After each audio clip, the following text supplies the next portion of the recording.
I have only sympathy for those kind-hearted, white-haired parents, but to Mr. Dalton, who's a real estate operator, I say now. You rent houses to Negroes in the Black Belt, and you refuse to rent to them elsewhere. You kept Bigger Thomas in that forest. You kept the man who murdered your daughter a stranger to her, and you kept her daughter a stranger to him. The relationship between the Thomas family and the Dalton family was that of renter to landlord, customer to merchant, employee to employer. The Thomas family got poor, and the Dalton family got rich. And Mr. Dalton, a decent man, tried to save his feelings by giving money. But, friend, gold was not enough. Corpses cannot be bribed. Say to yourself, Mr. Dalton, I offered my daughter as a burnt sacrifice, and it was not enough to push back into its grave the thing that haunts me. And to Mrs. Dalton I say, your philanthropy was as tragically blind as your sightless eyes. And to Mary Dalton, if she can hear me, I say, I stand here today trying to make your death mean something. Let me, Your Honor, explain further the meaning of Bigger Thomas's life. In him and men like him is what was in our forefathers when they first came to these strange shores hundreds of years ago. We were lucky, they are not. We found a land whose task called forth in the deepest and best we had, and we built a nation, mighty and feared. We poured and are still pouring our soul into it. We have told them this is a white man's country. They are yet looking for land whose task can call forth their deepest and best look. This is not something that we have to be told. We know this. And in some of us, as in Mr. Dalton, the feeling of guilt stemming from our moral past is so strong that we try to undo this thing in a manner as naive as dropping a penny in a blind man's cup. But, Your Honor, life will not be dealt with in such a fashion. It rushes on its fateful course, mocking our delicate feelings. Let us hope that our court at least will indicate a line of action that is not childish. Consider, Your Honor, the peculiar position of this boy. He comes of a people who have lived under queer conditions of life, conditions thrust outside the normal circle of our civilization. But even in living outside of our lives, he has not had a full life of his own. We have seen to that. It was convenient to keep him close to us. It was nice and cheap. We told him what to do, where to live, how much schooling he could get, where he could eat, where and what kind of work he could do. We marked up the earth and said, stay there, but life is not stationary. He attended school where it was taught that every white child was taught, but the moment he went through the door of the school into life, he knew that the white boy went one way and he went another. School stimulated and developed in him those impulses which all of us have, and then he was made to realize that he could not act upon them. Can the human mind devise a trap more skillful? This court should not sit to fix punishment for this boy. It should sit to ponder why there are not more like him. And there are, Your Honor, if it were not for the backwaters of religion, gambling, and sex draining off their energies into channels harmful to them and profitable to us, more of them would be here today, be assured. Your Honor, consider the mere physical aspect of our civilization. How alluring, how dazzling it is, how it excites the senses, how it seems to dangle with easy reach of everyone the fulfillment of happiness, how constantly and overwhelmingly the advertisements, radios, newspapers, and movies play upon us. But in thinking of them, remember that, too, they are tokens of mockery. These bright colors may fill our hearts with elation, but to many they are daily taunts. Imagine a man walking amid such a scene, a part of it, and yet knowing that it was not for him. We planned the murder of Mary Dalton, and today we come to court and say we had nothing to do with it. But every schoolteacher knows that this is not so, for every schoolteacher knows that the restrictions which have been placed upon Negro education. The authorities know that it is not so, for they have made it plain in their every fact that they mean to keep Bigger Thomas and his kind within rigid limits. All real estate operators know that it is not so, for they have agreed among themselves to keep the Negroes within the ghetto area of the city. Your Honor, we who sit here today in this courtroom are witnesses. We know this evidence, for we helped to create it. It is not my duty here today to show how this great problem can be solved. My job is to show how nonsensical it is to seek revenge on this boy under the pretense that we are making a great fight for justice. If we do that, we shall merely be hypnotizing ourselves into our own ultimate disadvantage.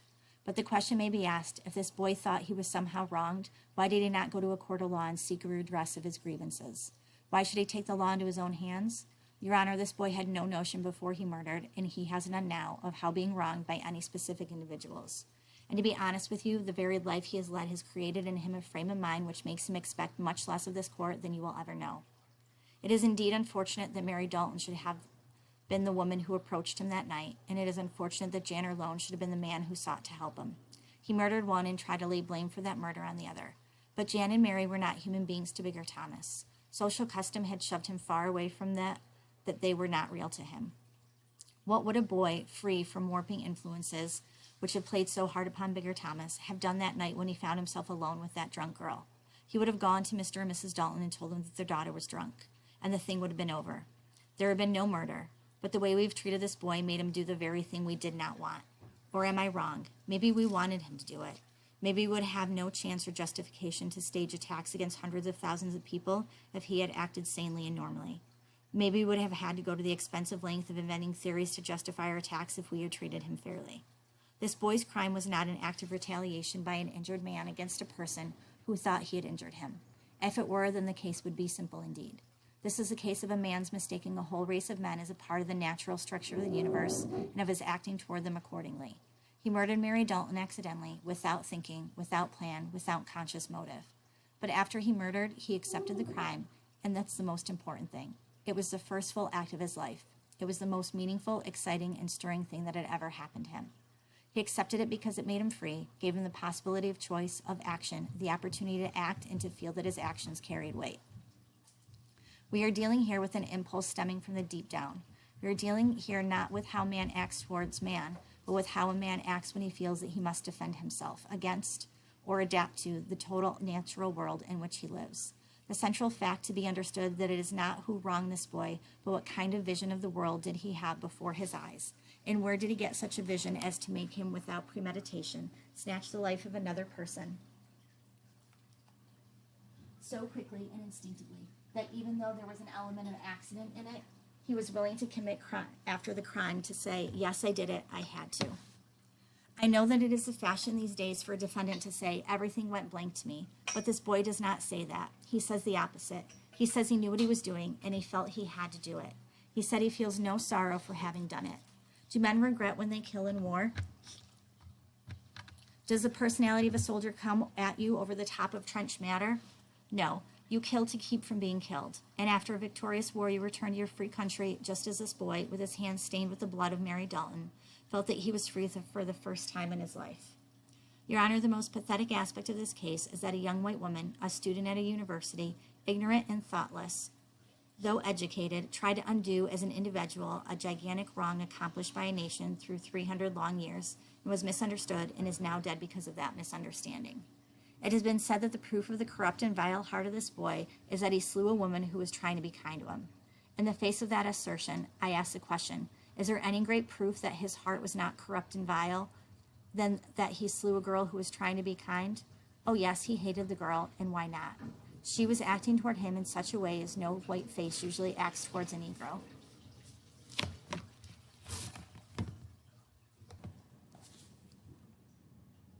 She was acting towards him in such a way as no white girl usually acts towards a Negro, and as a white face acts only when it's about to fleece a Negro. He did not understand her. She confounded him. Her actions made him feel that the entire universe was tumbling about his head.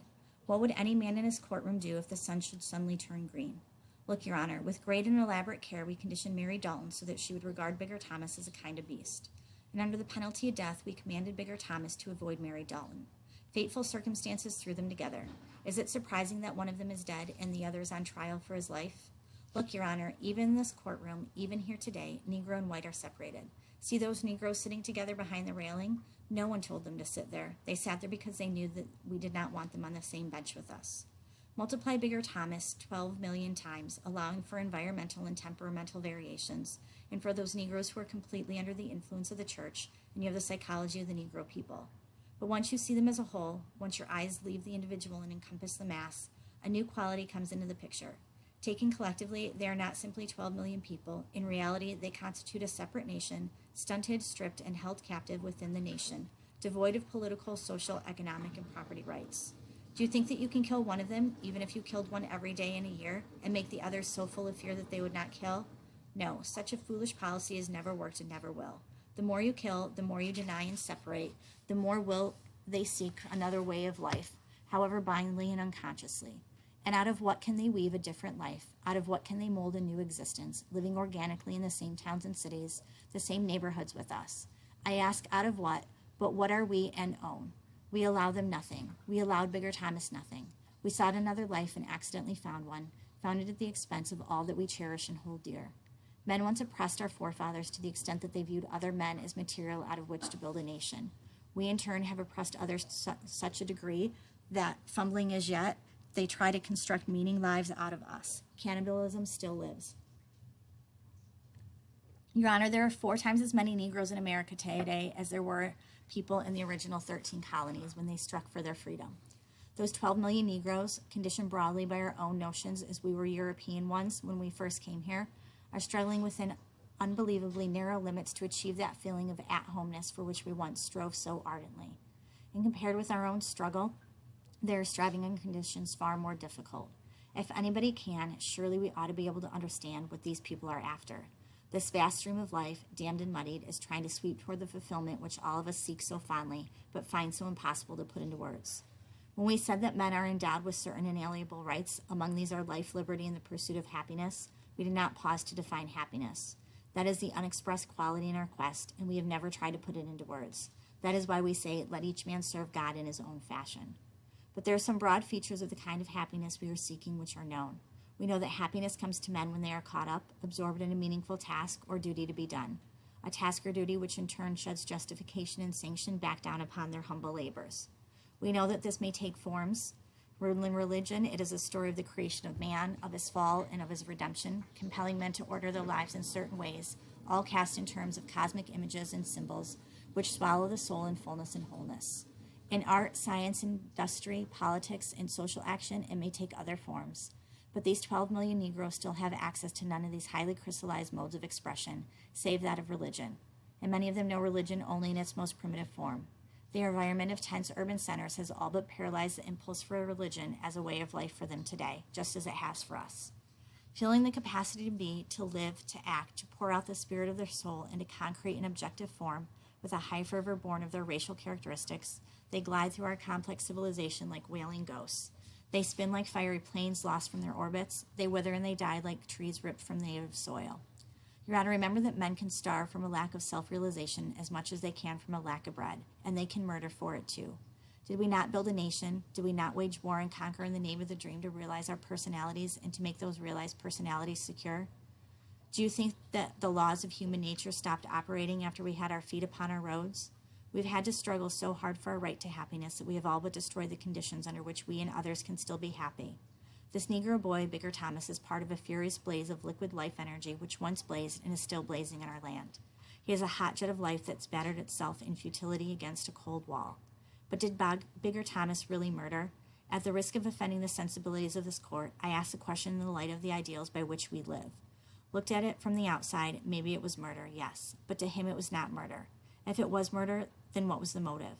The prosecution has shouted, stormed, and threatened, but has not said why Bigger Thomas killed. He has not said why because he does not know. The truth is, Your Honor, there was no motive as you and I understand motives within the scope of our laws today. The truth is, the boy did not kill. Oh yes, Mary Dalton is dead. Bigger Thomas smothered her to death. Bessie Mears is dead. Bigger Thomas battered her with a brick in an abandoned building. But did he murder? Did he kill? Listen, what Bigger Thomas did that early Sunday morning in the Dalton home and what he did that Sunday night in the empty building was but a tiny aspect of what he had been doing all his life long. He was living only as he knew how and as we forced him to live. The actions that resulted in the death of those two women were as instinctive and inevitable as breathing or blinking one's eyes. It was an act of creation. But let me tell you more. Before this trial, the newspapers and the prosecution said that this boy had committed other crimes. It is true. He is guilty of numerous crimes. But search until the day of judgment, and you will find not one shred of evidence of them. He has murdered many times, but there are no corpses. Let me explain. This Negro boy's entire attitude towards life is a crime. The hate and fear which we have inspired in him, woven by our civilization into the structure of his consciousness, into his blood and bones, into the hourly functioning of his personality, have become the justification for his existence. Every time he comes in contact with us, he kills. It's a physiological and psychological reaction embedded in his being. Every thought he thinks is potential murder. Excluded from and unassimilated in our society, yet longing to gratify impulses akin to our own, but denied the objects and channels evolved through long centuries of their socialized expression, every sunrise and sunset makes him guilty of subversive actions. Every movement of his body is an unconscious protest. Every desire, every dream, no matter how intimate or personal, is a plot or a conspiracy. Every hope is a plan for insurrection. Every glance of the eye is a threat. His very existence is a crime against the state. It so happened that the night a white girl was present in bed and a Negro boy was standing over her, fascinated with fear, hating her. A blind woman walked into the room, and that Negro boy killed her to keep from being discovered in a position which he knew we claimed warrants the death penalty. But that is only one side of it. He was impelled toward murder as much through the thirst for excitement, exultation, and elation as he was through fear. It was his way of living. Your Honor, in our blindness we have so contrived and ordered the lives of men that the moths on their hearts flutter toward ghoulish and incomprehensible flames. I have not explained the relationship of Bessie Mears to the boy. I have not forgotten her. I omitted to mention her now because she was largely omitted from the consciousness of Bigger Thomas. His relationship to this poor black girl also reveals his relationship to the world. But Bigger Thomas is not here on trial for having murdered Bessie Mears. And he knows that. What does this mean? Does not the life of a Negro girl mean as much in the eyes of the law as the life of a white girl? Yes, perhaps in the abstract, but under the stress and fear and flight, Bigger Thomas did not think of Bessie. He could not. The attitude of America toward this boy regulated his most intimate dealings with his own kind. After he had killed Mary Dalton, he killed Bessie Mears to silence her, to save himself. After he had killed Mary Dalton, the fear of having killed a white woman filled him to the exclusion of everything else. He could not react to Bessie's death. His consciousness was determined by the fear that hung above him. But one might ask, did he not love Bessie? Was she not his girl? Yes, she was his girl. He had to have a girl, so he had Bessie, but he did not love her. Is it possible to the life of a man I've described to this court? Let us see. Love is not based upon sex alone, and that is all he had with Bessie. He wanted more, but the circumstances of his life and her life would not allow it, and the temperament of both Bigger and Bessie kept it out. Love grows from stable relationships, shared experiences, loyalty, devotion, trust. Neither Bessie nor Bigger had any of these. What was there they could hope for? There was no common vision binding their hearts together. There was no common hope steering their feet in a common path. Even though they were intimately together, they were confoundingly alone. They were physically dependent upon each other, and they hated that dependence. Their brief moments together were for purposes of sex. They loved each other as much as they hated each other. Perhaps they hated each other more than they loved. Sex warms the deep roots of life. It is the soil out of which tree of love grows. But these trees were without roots, trees that lived by the light of the sun in what chance rain that fell upon stony ground. Can disembodied spirits love? There existed between them fitful splurges of physical elation, that's all. With cunning calculated to outrage the moral sense, the prosecution brought into this courtroom a manager from the theater, who told us that Bigger Thomas and boys like him frequented his theater and committed acts of masturbation in the darkened seats. A gasp of horror went through the courtroom. But what is so strange about that? Was not Bigger Thomas's relationship to this girl a masturbatory one? Was his not relationship to the whole world on the same plane? His entire existence was one long craving for satisfaction, with the objects of satisfaction denied, and we regulated every part of the world he touched. Through the instrument of fear, we determined the mode and quality of his consciousness. Your Honor, is this boy alone in feeling deprived and baffled? Is he an exception, or are the others? There are others, Your Honor, millions of others, Negro and white, and that is what makes our future seem a looming image of violence. The feeling of resentment and the balked longing for some kind of fulfillment and exaltation, in degrees more or less intense and in actions more or less conscious, stalk day by day through this land. The consciousness of Bigger Thomas and millions of others more or less like him, white and black, according to the weight of the pressure we have put upon him, form the quicksands upon the foundations of our civilization rests. We know in some slight shock, disturbing, and delicate balance between social order and thirsty aspiration shall send the skyscrapers in our cities toppling. Does that sound fantastic?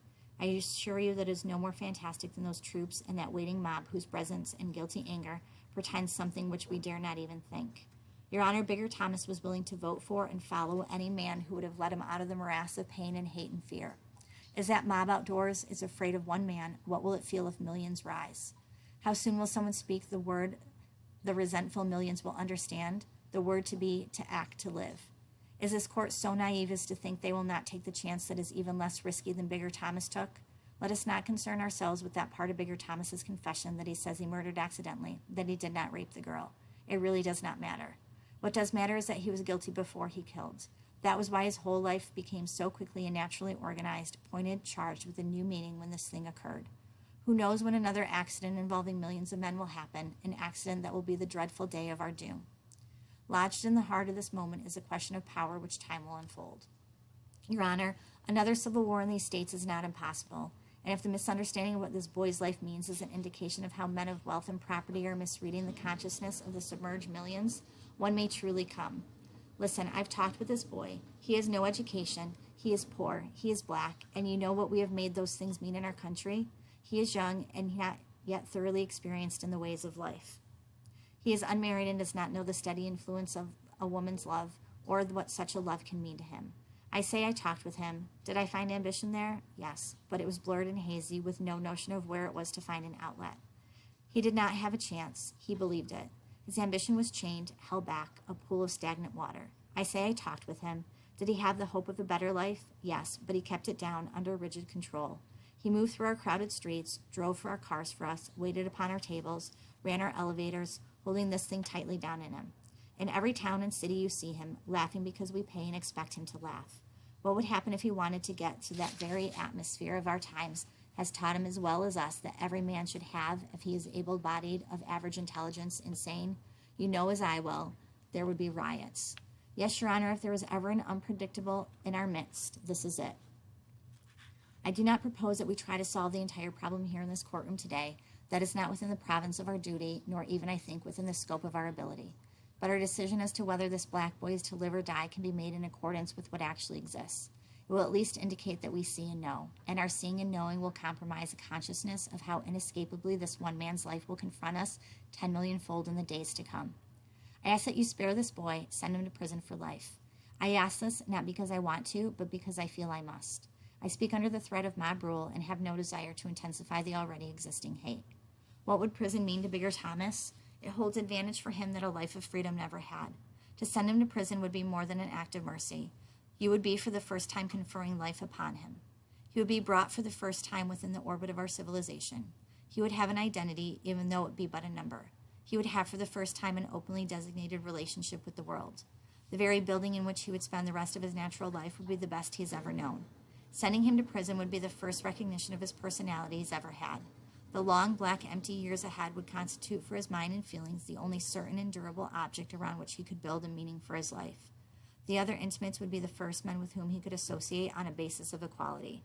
Steel bars between him and the society he offended would provide a refuge from hate and fear. You cannot kill this man, Your Honor, for we have made it plain that we do not recognize that he lives. So I say, give him life. This will not solve the problem which the crime exemplifies. That remains, perhaps, for the future. But if we say that we must kill him, then let us have the courage and honesty to say, let us kill them all. They are not human. There's no room for them. Then let us do it.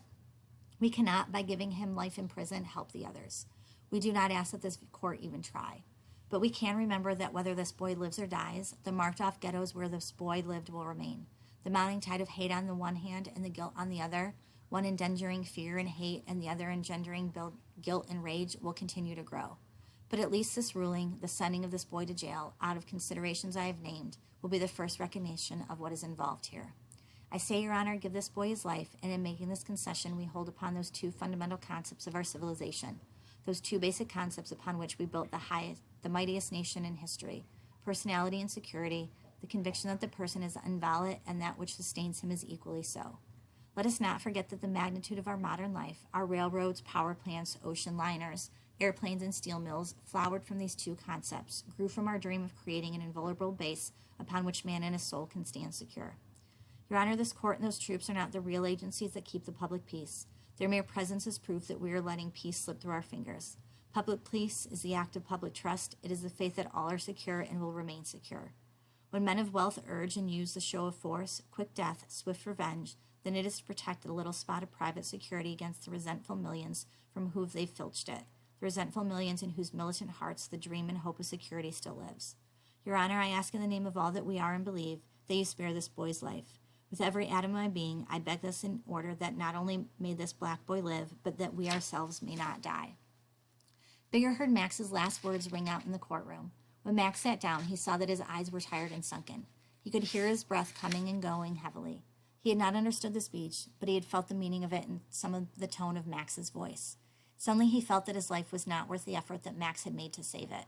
The judge rapped with the gavel, calling a recess. The court was full of noise as Bigger rose. The policeman marched into a small room and stood waiting on guard. Max came and sat beside him, silent, his head bowed. A policeman bought a tray of fruit and set it down. Eat, son, Max said. I ain't hungry. I did the best I could, Max said. I'm all right, Bigger said. Bigger was not at that moment really bothered about whether Max's speech had saved his life or not.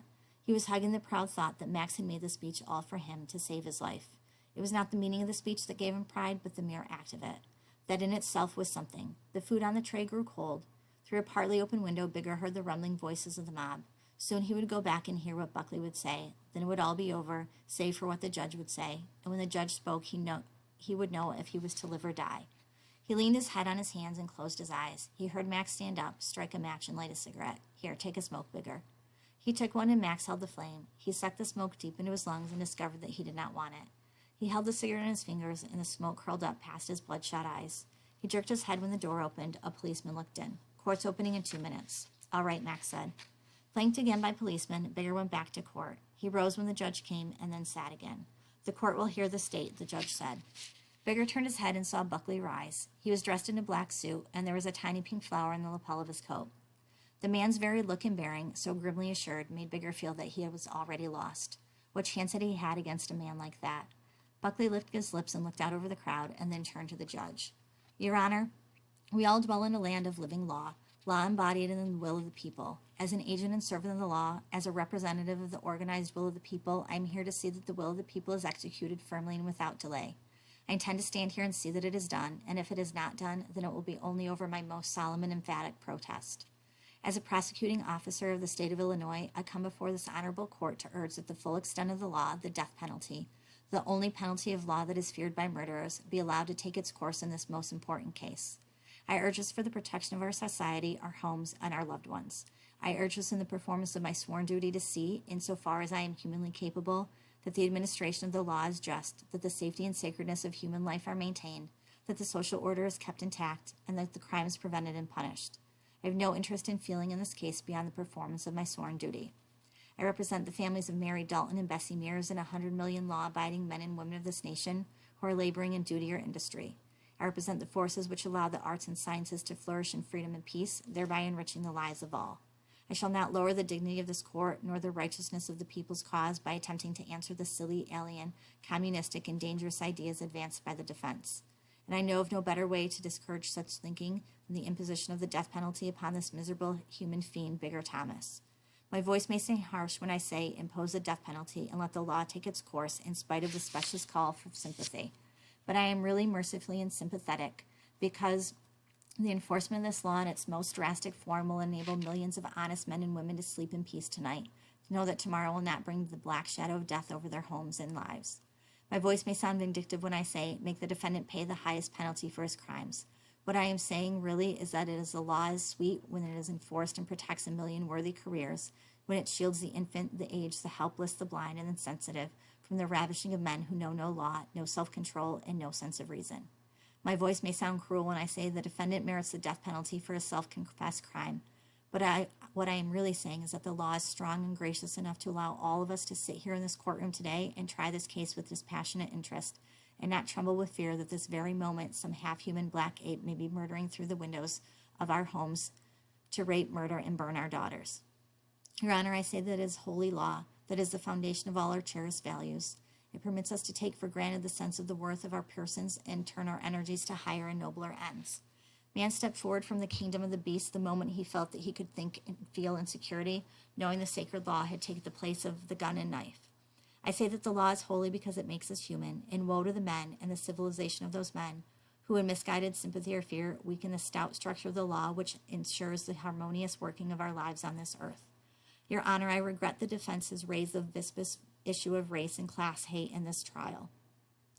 I sympathize with those whose hearts were pained as mine was pained when Mr. Max so cynically assailed our sacred customs.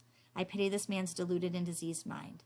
It's a sad day for American civilization when a white man will try to stay the hand of justice from a bestial monstrosity who has ravished and struck down one of the finest and most delicate flowers of our womanhood. Every decent man in America ought to swoon with joy for the opportunity to crush with his heel the woolly head of the black lizard, to keep him from scuttling on his belly farther over the earth and spitting forth this venom of death. Your Honor, literally I shrink from the mere recital of this dastardly crime. I cannot speak of it without feeling somehow contaminated by the mere telling of it. A bloody crime that has power, it is steeped and dyed with repellent contagion. A wealthy, kindly disposed white man, a resident of Chicago for more than 40 years, sends to the relief agency for a Negro boy to act as a chauffeur to his family. The man specifies in his request that he wants a boy who is handicapped either by race, poverty, or family responsibility. The relief authorities search through the records and select the Negro family which they think merits such aid. That family was the Thomas family, living then as now at 3721 Indiana Avenue. Social worker visits the family and informs the mother that the family is to be taken off the relief rolls and her son placed in private employment. The mother, a hardworking Christian woman, consents. In due time, the relief authorities send a notification to the oldest son of the family, Bigger Thomas, this black mad dog who sits here today, telling him that he must report for work.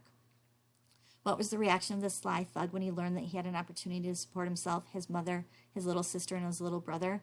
Was he grateful? Was he glad that he was having something offered to him that 10 million men in America would have fallen on their knees and thanked God for? No, he cursed his mother. He said that he did not want to work. He wanted to loaf about the streets, steal from newsstands, rob stores, meddle with women, frequent dives, attend cheap movies, and chase prostitutes. That was the reaction of this subhuman killer when he was confronted with the Christian kindness of a man he had never seen. His mother prevailed upon him, pled with him, but the plight of his mother, worn out from a life of toil, had no effect upon this hardened black thing. The future of his sister, an adolescent schoolgirl, meant nothing to him. The fact that the job would have enabled his brother to return to school was not enticing to Bigger Thomas. But suddenly, after 3 days of persuasion by his mother, he consented. Had any of her arguments reached him at long last? Had he begun to feel his duty towards himself and his family? No.